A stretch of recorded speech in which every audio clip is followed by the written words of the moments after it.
is fading fast. From this old town we gotta go. Our bags are packed so we'll be waiting for. There's no point in delaying what we both already know. Escape this time with me. Escape this time with me. We could rent a room and watch the stars dance round the moon. Fall asleep to the sounds of the sea. Bonjour à tous, bonjour à toutes. Écoutez, bienvenue dans cette vidéo. Aujourd'hui, on va faire un peu de fleurs, un peu de couleurs. On est dans les tournesols et on va rester là pour toute cette vidéo. Allez, c'est parti, en avant pour les photos.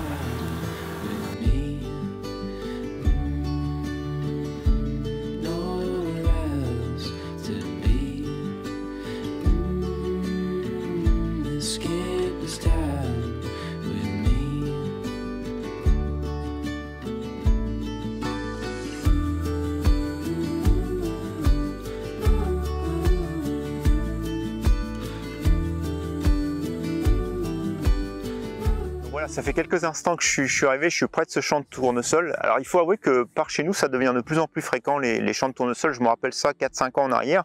Il y en avait quelques-uns, mais il y en avait très peu. Et maintenant, il y en a de plus en plus. J'ai la chance d'avoir celui-ci qui est relativement près de chez moi. Donc je me suis dit que c'était une occasion de faire des images. Alors quand je passe de la route, je les vois toujours bien jaunes et je m'aperçois que c'est vraiment le bon timing parce que certains commencent déjà à faner un petit peu. Alors l'historique de ce champ-là, vous verrez là sur la gauche, là, sur ma gauche, il y a un bois et dans ce bois il y a souvent des chevreuils, il y a souvent des cerfs et donc en fait ils remontaient toute cette plaine derrière là et donc ils avaient l'habitude de passer par là, donc au début du champ de tournesol. Donc l'agriculteur a mis ses clôtures électriques justement pour éviter les dégâts dans les champs. Il y a eu quelques ratés les 2 premiers jours et puis finalement après les animaux s'y sont faits et puis maintenant ils font le tour du champ pour repasser par de l'autre côté. Donc tout le monde a trouvé un peu son compromis entre les animaux et l'agriculteur. Donc là les tournesols sont bien développés. J'ai pris une image, une photo que je vais vous mettre à l'écran un peu plus haut de toute la perspective du champ. Vous verrez que malheureusement il y a quand même quelques trous au milieu, mais je la trouvais intéressante cette perspective parce qu'on avait les couleurs jaunes et puis avec les nuages on a cette impression un peu d'enfoncement. Donc je vous mets l'image et puis vous pouvez la voir. Maintenant, qu'est-ce qu'on va faire aujourd'hui? On va rester au sol pour le restant des images. Il y a quelques temps justement, donc je vous ai fait la semaine dernière les photos de drone, mais il y a 2 semaines, je vous ai parlé en fait de tout ce que j'avais dans le sac et tous les objectifs. Et bien souvent, j'ai remarqué en fait un des défauts que j'avais en photo et que j'essaye de corriger, c'est que je me promène, je vais dans un endroit, je vois quelque chose d'intéressant, et puis je prends une image avec un objectif, avec une certaine composition et je passais à autre chose. Et ce que je vous incite vraiment à faire, c'est quand vous êtes sur quelque chose qui vous plaît, c'est d'y rester et puis d'utiliser justement tous ces objectifs que vous avez dans votre sac pour prendre des compositions différentes, parce que vous allez voir qu'avec toutes ces compositions, il y en a certaines qui vont vous parler plus que d'autres et c'est celle-ci que vous allez retenir. Et si vous ne faites pas cette démarche-là, vous risquez de passer à une composition probablement plus intéressante que la première composition que vous avez vue en arrivant sur le lieu. Donc c'est vraiment ce que je veux essayer de vous montrer aujourd'hui. On va pas bouger, on va rester ici. On va peut-être bouger un tout petit peu le pied et puis on va prendre des images. Alors j'ai déjà pris la première image, je vais pas vous mentir, vous voyez l'appareil photo est derrière moi. J'ai déjà pris la première image parce qu'en fait quand le soleil s'est levé, vous avez vu les images en début de vidéo, et il était entre les nuages et puis l'horizon, ce qui donnait des couleurs très chaudes sur le tournesol, sur les tournesols. Et donc du coup j'avais des conditions de lumière qui étaient beaucoup plus intéressantes. Néanmoins ce que j'ai fait, c'est que j'ai pas bougé l'appareil photo et ce que je vous propose, c'est déjà de vous expliquer cette première image. Celle que vous allez voir, c'est celle que j'ai prise il y a maintenant à peu près un quart d'heure, 20 minutes. Mais je vais vous expliquer en fait la composition et pourquoi je me suis mis là et qu'est-ce que j'ai essayé de faire avec cette image. Allez, on se met en place, c'est parti. Vous voyez la composition que j'ai fait. Alors si vous regardez sur le bas droit de mon image, vous voyez justement le fil électrique qui passe. Donc ça c'est gênant. Donc je vais voir comment je vais recadrer. Et suivant comment je vais recadrer, soit je le gommerai dans Photoshop ou soit je vais carrément le cropper. Donc cadrer un peu différemment pour qu'il puisse disparaître. Alors là, je m'aperçois que probablement qu'avec le vent, la composition a changé un tout petit peu, enfin a changé. J'ai le tournesol devant qui est en train de tomber un tout petit peu. Donc vous voyez, Donc déjà la première chose dans la composition, voilà, je voulais descendre pour avoir celui de gauche coupé, celui de droite, celui du milieu pardon, bien entier. Et en fait je fais la mise au point, donc ouais, vous voyez bien. Alors je vais supprimer, hop, l'assiette qui vous donne pas grand chose. Je fais la mise au point sur ce tournesol qui est ici là au milieu. Donc c'est vraiment mon sujet. Et si vous regardez justement ce tournesol, donc je vais zoomer dessus. Vous voyez, en fait, il y en a un autre sur la gauche et un derrière. Donc j'ai essayé en fait de le décaler un petit peu pour que ça donne quelque chose de profondeur finalement entre ces têtes de tournesol. Et donc ça c'était pour ma mise en place. Et donc là maintenant, donc j'avais choisi un diaphragme de F11 pour avoir une profondeur de champ relativement importante. Ah bah voilà pourquoi ça a bougé, parce que mon pied, hop, mon pied était mal mis, mal posé, et du coup c'est pour ça que ma composition avait bougé. C'est pas la tête du tournesol qui était tombée. Donc on peut se remettre en position. Tac. Alors on va essayer de mettre quand même l'horizon droit. Hop. Je vais quand même revérifier. Ouais, je suis bien. Donc mon horizon, je vais regarder donc mon curseur pour la mise au point, donc sur la tête du tournesol qui est juste ici. Tac. Je garde mon F11 et donc maintenant en vitesse. Donc en vitesse, sur la tête du tournesol, bah, je suis presque là avec du 1/200e. C'est ça, donc là je serais bien exposé et je vois dans le ciel. Alors vous voyez, en fait c'est un peu ce que j'avais tout à l'heure, c'est-à-dire que j'avais exactement ces textures dans le ciel, mais avec en plus l'éclairage du soleil qui donnait au lever du soleil quelque chose un peu de rose, et puis du jaune sur les tournesols. Donc vous allez voir juste après l'image.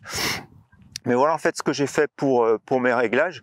Donc là j'ai oublié de vous le dire, j'ai mon 24-70 mm et je suis ici à peu près au 40 mm. Donc c'est ce que je vous expliquais la dernière fois. Ici donc ça me permet vraiment de trouver cette première composition, on va dire facile, parce que je sais que je veux intégrer pas mal des jaunes des tournesols. Donc je peux, là je vais pouvoir bouger puisque de toute façon j'ai pris mon image. Vous voyez, je peux resserrer, je peux élargir. Donc là j'aurais effectivement eu quelque chose intéressant à élargir si j'avais pas eu ce fil, parce qu'il est beaucoup trop prépondérant. Et en fait si vous voulez, ce que j'aurais pu, alors après c'était faire comme ça, quoique là ça a déjà changé un petit peu, donc c'est probablement une deuxième image que je vais pouvoir faire après, voyez-vous. Mais en fait, le souci que j'avais tout à l'heure, c'est que les fleurs du tournesol qui ont un peu tendance, donc justement, alors je sais pas si c'est vrai ou pas, mais à suivre le soleil, en tout cas, étaient orientés vraiment tous par rapport au soleil. Donc j'ai vraiment voulu me mettre en face. Mais là, quelque part, je pense qu'on a encore quelque chose de bien, justement, avec les nuages qui sont là-bas dans le fond. Donc, ce que je fais, c'est que je vous laisse regarder cette première image que j'ai fait tout à l'heure au lever du soleil. Pendant ce temps-là, je me tourne. Et puis donc, on va regarder justement cette deuxième image.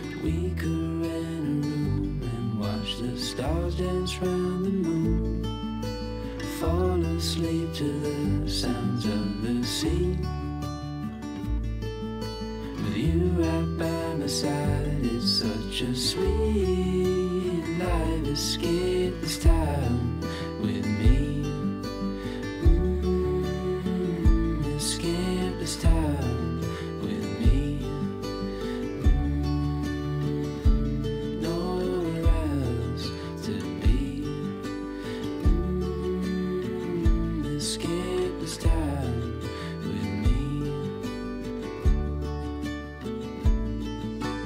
Je me suis légèrement décalé sur la gauche par rapport à où j'étais tout à l'heure, et puis donc j'ai mis mon appareil photo, comme vous le voyez, un petit peu plus bas. Alors je vais vous remontrer la vidéo tout à l'heure lorsque je tournais l'appareil photo. En fait, vous voyez que dans le fond on voit les arbres, et d'ailleurs j'avais à peu près le même problème tout à l'heure quand j'ai fait la perspective. Dans ce sens-là, ça me gênait un peu moins parce que c'est un peu plus haut. Dans celui-ci, ça me gênait parce qu'il venait vraiment effleurer le haut là de la composition et des tournesols.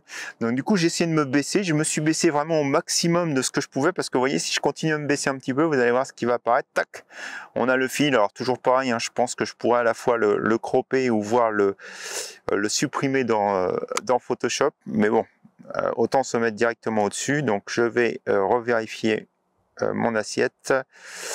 Là, je suis bon. en bloc, donc ça on supprime.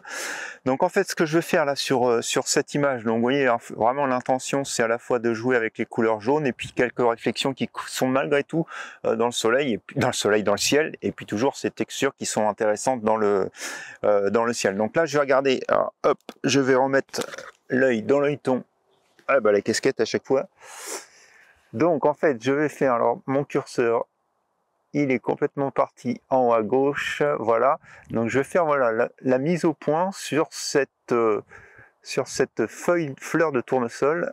Alors vous voyez en fait là, donc si vous vous rappelez pour l'hyperfocale, bah, le tiers bas il est à peu près là, donc celle-ci elle me plaît bien. Donc je vais aller chercher par contre un diaphragme un petit peu plus élevé. Alors j'espère que je ne vais pas être trop embêté par le vent, parce que vous voyez que ça commence à se lever. Donc on va faire la mise au point, je disais, sur ce tournesol. Donc je retire le quadrillage, tac, on est au point, je vais vérifier quand même, voilà. Et donc avec la prise, le fait que je suis sur l'hyperfocale, distance hyperfocale, enfin du moins le tiers bas, que je suis avec un f14, je pense que ma profondeur de champ va être suffisante. J'ai pas besoin non plus de netteté forte sur le premier plan, puisque ce que je veux, c'est que vraiment l'œil continue à se promener dans cette image pour aller jusque sur le ciel dans le fond.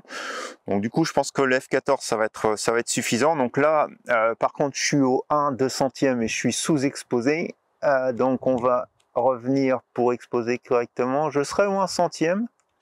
Alors pour mon ciel, par contre, alors hop, on va rester ici. Je vais pas bouger la mise au point. Et vous voyez, j'ai presque j'ai 2 stops 1 tiers de différence avec le ciel. Donc ça, je vais pouvoir le récupérer dans Photoshop. Donc j'ai pas trop de soucis là-dessus.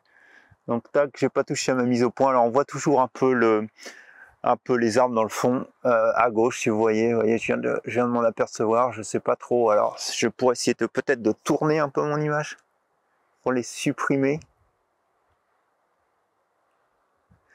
Mais je trouve le plan moins intéressant. Hop, et là, alors, tac. On va remonter de façon un tout petit peu. Ou alors, ce que je peux essayer de faire, c'est essayer plutôt de monter mon appareil, de descendre ma colonne, je veux dire, et de remonter un tout petit peu mon appareil au-dessus du niveau. On va déjà moins les voir là-bas. On va refaire les réglages après. Hop. Donc, peut-être plus quelque chose comme ceci. Donc la mise au point, on la refait ici, je vérifie sur mon tournesol. Bon, ça a l'air correct. Hop. Donc là, je suis même presque surexposé, pardon. Donc je peux revenir à 1/125e. Et j'ai toujours, ah là, j'ai 2 stops 1 tiers, 2 stops 2 tiers, je veux dire, sur le ciel. Mais bon, je pense que ça va être, enfin c'est pas, je pense, ça va être ok avec Lightroom pour faire sortir tout ça. Donc voilà, l'image je viens de la prendre et puis maintenant je vous laisse la regarder à l'écran.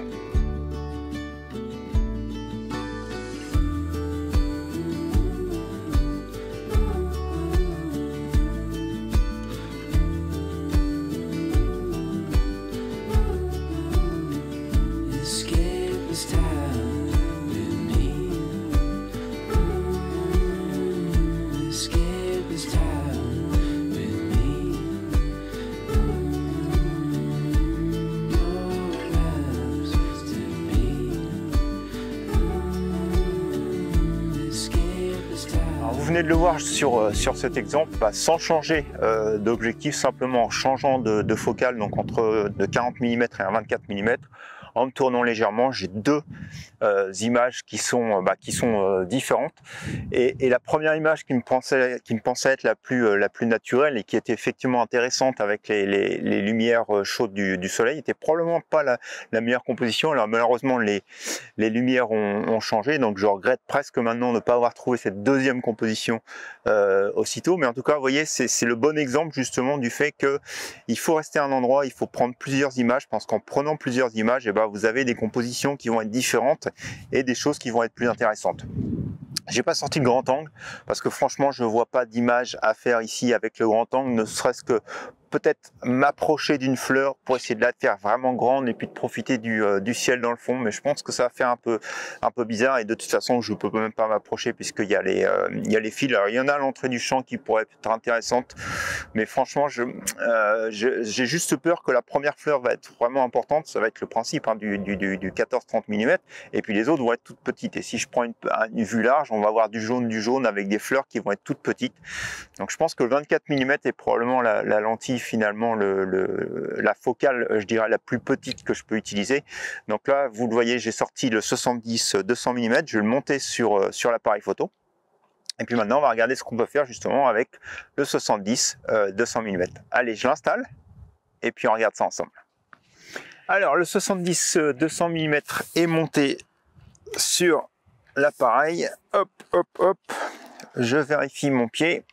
Alors, vous voyez, hein, j'ai monté le 70-200 mm sur le pied et non pas l'appareil sur le pied, puisqu'il y a quand même un poids qui est relativement important dès qu'on commence à monter dans ces lentilles.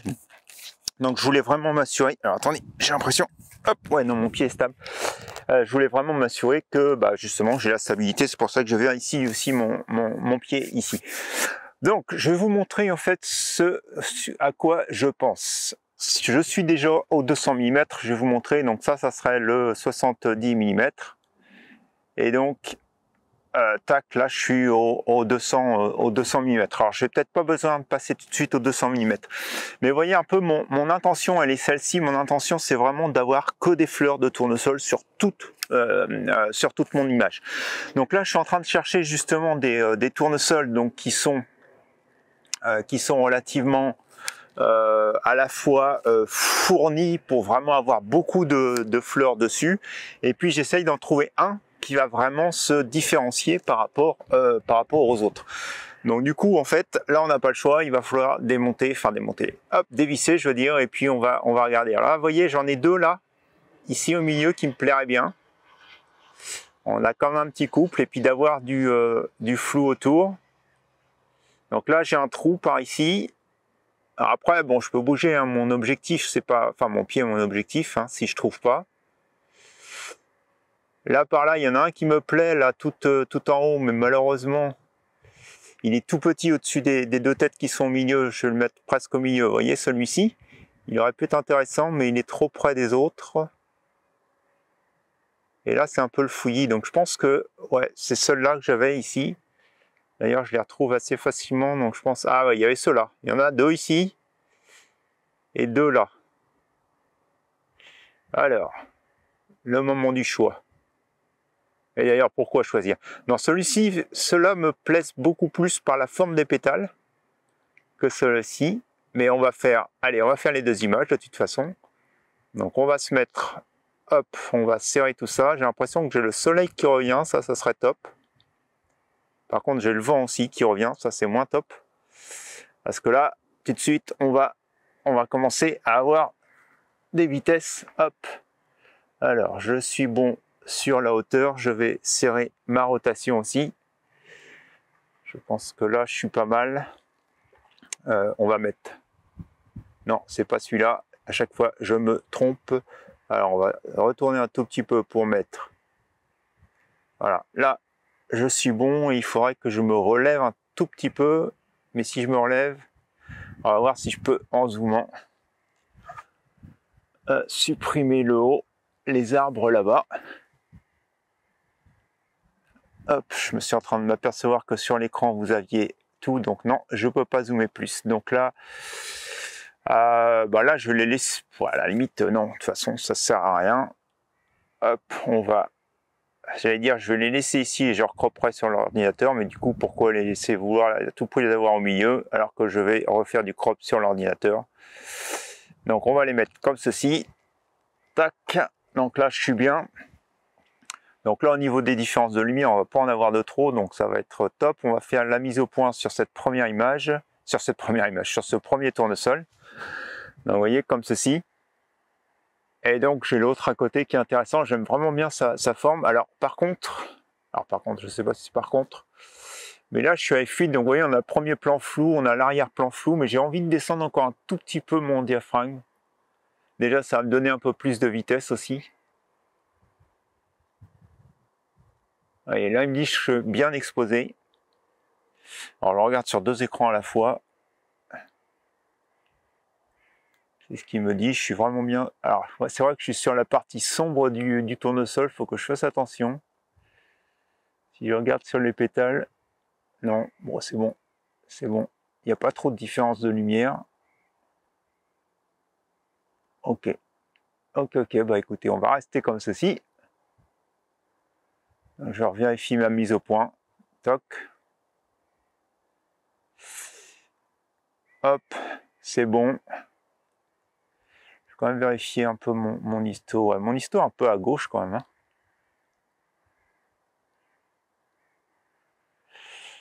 Ouais, je vais descendre en 1/100. Toc, légèrement surexposer un peu mon image. Et donc on y est. J'appuie.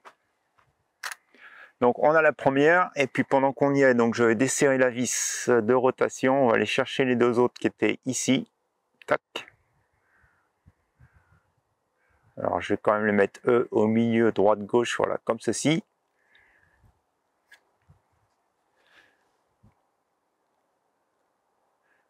Je vais faire la mise au point dessus. Hop. Alors on voit un peu plus du bois, mais c'est pas grave, ça je le cropperai après. Je suis au 200 mm, hein. Je vous l'ai dit, tac. Ici, je suis au 1/100. C'est la même impression que tout à l'heure. Mais là, je ne vais pas descendre plus parce que j'ai peur qu'avec le vent, après, je vais être flou. Donc les 2 images, je vous les laisse regarder toutes les 2 à l'écran. Bah, puis dites-moi, alors je sais pas, on va voir d'ailleurs s'il y a une différence vraiment entre les 2. Mais s'il y en a une des 2 que vous préférez, bah, n'hésitez pas à me le dire dans les commentaires. Allez, on regarde ça ensemble.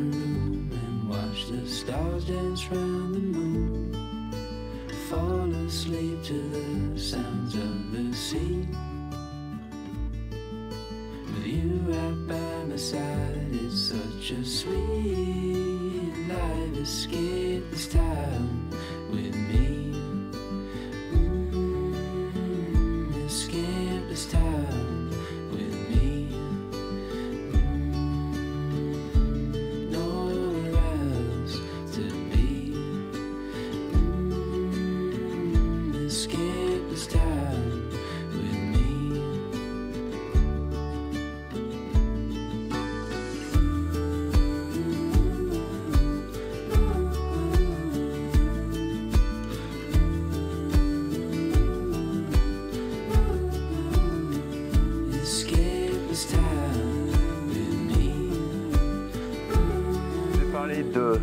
Du 70 mm, enfin du 70-200, je vous ai parlé du 24-70. Et là, je suis passé donc sur le macro. Donc j'ai réussi à trouver une fleur qui est relativement proche du goeillage. Bon, je fais quand même attention. Alors vous voyez qu'en plus cette fleur elle a quelque chose d'intéressant puisqu'il y a une petite abeille qui est en train de butiner. Donc ce que je vous ai dit, c'est que quand vous avez un sujet, ce qui est intéressant, c'est de changer ses lentilles, mais parfois c'est aussi intéressant, donc comme là, ça va être le cas forcément avec mon 105 mm, ah bah voilà, elle a déménagé l'abeille. Heureusement que j'ai pris quelques images avant, vous pourrez les voir. Mais ce qui est intéressant, en fait, c'est de justement varier ses compositions aussi avec le même objectif, de quelquefois changer simplement finalement le centrage de votre sujet va changer aussi la force que vous donnez avec votre image. Donc là, exactement ce que je voulais faire tout à l'heure. Donc là, je vais faire la mise au point rapidement, je vais déclencher la photo. Ah bah elle est partie entre temps. Mais avec l'image, avec l'abeille sur la droite. Donc je vous explique ma composition. Ce que j'ai envie ici, c'est vraiment de créer ce décalage. Donc quand vous avez du flou sur la gauche, donc le flou c'est forcément l'œil ne va pas rester dessus, il va rentrer sur le pétale. Et j'avais l'abeille donc qui était complètement sur la droite, donc du coup ça donnait aussi ce point d'intérêt qui faisait voyager dans l'image. Parce qu'en fait ce qui est intéressant pour moi dans la fleur de tournesol, c'est vous voyez toutes ces variations à la fois de forme, de couleur et de texture entre les pétales, entre la partie je dirais juste autour des pétales et puis vraiment le cœur de la fleur.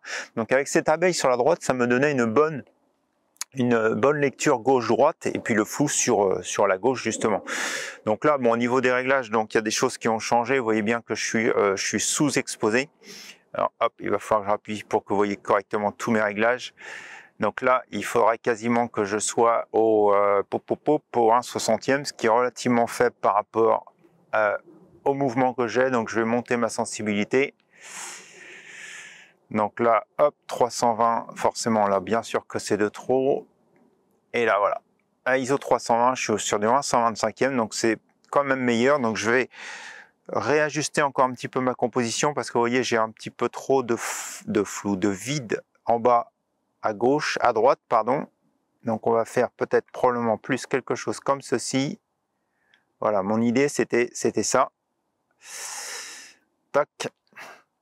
Alors les conditions ont changé, l'abeille est partie et je suis pas sûr qu'elle va revenir parce que je la vois plus trop tourner dans le coin. Ah, quoique, si, et ben voilà.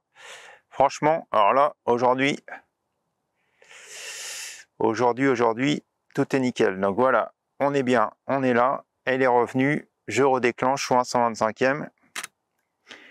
Et donc, vous voyez, c'est ce que je vous expliquais sur l'image. Donc le fait d'avoir cette abeille en bas à droite me redonne un petit peu plus de visibilité. Je ne sais pas ce qui vient de se passer, je crois que c'est mon enregistrement qui vient de s'arrêter. Donc je vous remets ça à l'écran. Et donc vous voyez, on a la texture. Alors je ne vais pas regarder sur mon histo ce qu'il me dit, mais voilà, je suis relativement bien centré. Hop, pardon.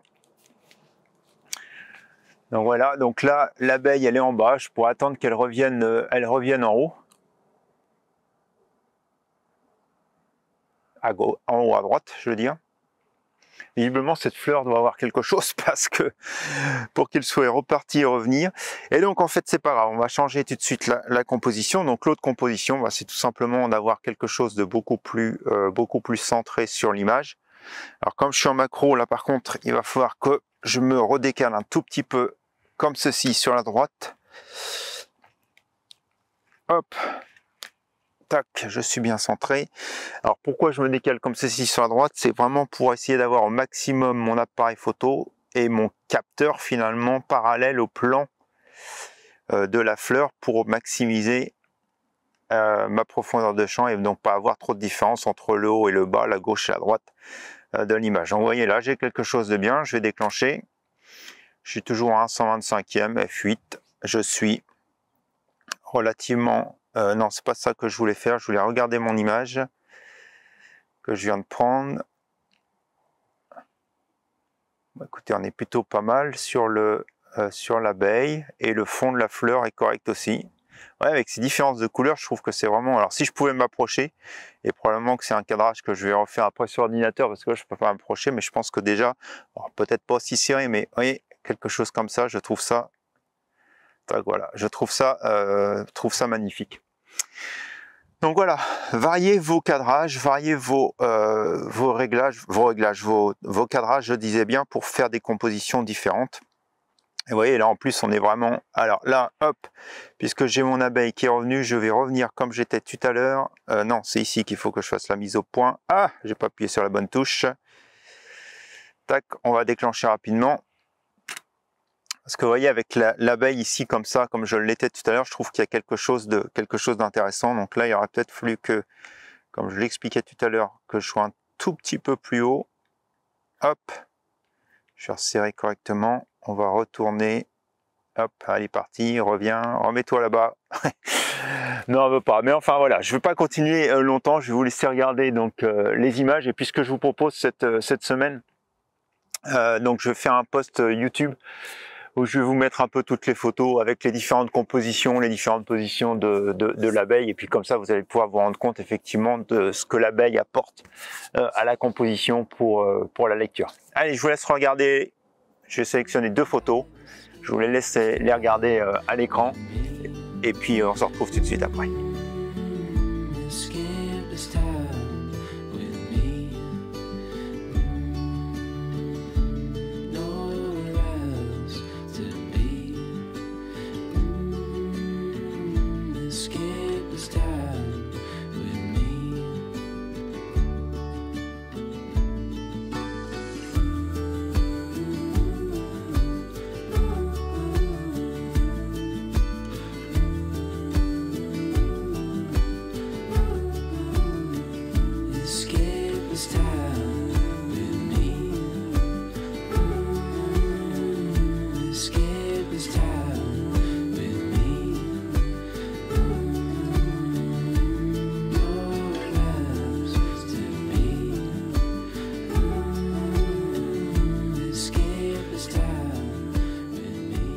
on va s'arrêter ici pour la vidéo d'aujourd'hui. Alors comme vous pouvez l'imaginer, hein, depuis tout à l'heure que j'étais en train de prendre des photos au pied de cette clôture et que j'étais en train de faire de la macrophotographie, donc je me suis approché un petit peu trop près, ce qui fait que j'ai eu le droit à une châtaigne au passage. Ah, un lièvre qui passe là-bas. Donc lui il est passé dessous, il n'a pas pris de châtaigne, moi j'ai touché un peu le fil, je m'en suis pris une, mais voilà, il n'y a pas de souci, tout va bien, je suis encore là. Donc voilà, ce que je voulais surtout partager avec vous, on était là pour parler d'abord de photos. Donc vous voyez, avec un seul sujet unique, comment on peut faire une multitude d'images. Donc là j'ai été gâté en plus avec cette abeille qui bougeait pour expliquer mon sujet, mais vous comprenez bien qu'avec une seule lentille, le fait de se déplacer un petit peu ou d'utiliser toutes ces lentilles pour prendre différentes compositions du même sujet, eh ben, va vous apporter des images forcément qui vont être différentes. Et puis dans tout ce lot d'images, il y en a quelques-unes ou une qui va vraiment vous intéresser, qui va vous parler le plus. Et le fait vraiment d'essayer de changer ces compositions, c'est vraiment super important. Les vidéos parfois peuvent être trompeuses parce qu'on a l'impression que voilà, j'arrive sur un endroit, pouf, je pose mon pied, c'est trop facile, je le mets sur le pied, je prends la photo et puis voilà, on a une image. Non, en fait, déjà avant j'ai un peu étudié le sujet, et là je vous ai montré un peu justement toute cette démarche qu'il faut avoir lorsqu'on arrive sur un endroit pour prendre une image.